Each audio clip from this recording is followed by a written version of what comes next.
যাচ্ছে। তার হাত থেকে রক্ত বার হচ্ছিল এবং তার অবস্থা খুব একটা ভালো ছিল না।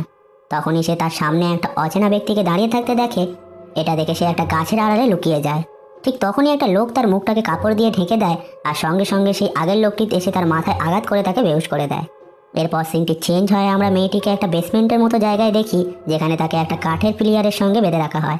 সেখানে কিছু অদ্ভুত লোকজন ছিল, যাদের দেখে মনে হচ্ছিল যেন তারা কোনো রকম কালো জাদু করার প্রস্তুতি নিচ্ছে।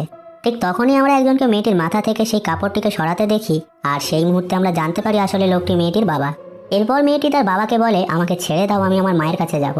কিন্তু তখনই মেয়েটির বাবা তাকে বলে, তোমার মা তো আর বেঁচে নেই, আর তুমিই তো তোমার মাকে মেরেছো। এটা শুনে মেয়েটি অবাক হয়ে যায়।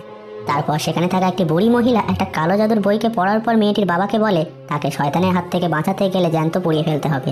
এটা শুনে মেয়েটির বাবা মেয়েটির উপর পেট্রোল ছড়িয়ে দেয়। মেয়েটি তার বাবাকে বারবার তাকে ছেড়ে দিতে বলে, কিন্তু তার বাবা তার কোনো কথাকে গুরুত্ব না দিয়ে যেই ম্যাস্টিক জ্বালায়, ঠিক তখনই আমরা মেয়েটির আসল রূপকে দেখতে পাই, যেখানে সে একটি শয়তানি আওয়াজে বলে যে সেই তার মাকে মেরেছে এবং সে তার বাবাকেও মেরে ফেলবে। তখনই মেয়েটির বাবা মেয়েটির গায়ে আগুন লাগিয়ে দেয় এবং একটি শটগান দিয়ে তাকে শুট করে দেয়।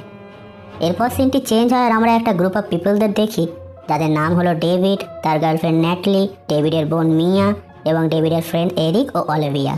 তারা সবাই ডেভিডের জঙ্গলে থাকা একটি বাড়ির মধ্যে থাকতে এসেছিল, কারণ ডেভিডের বোন মিয়া ড্রাগসের নেশা করত, যার ফলে কিছুদিন আগে অতিরিক্ত নেশা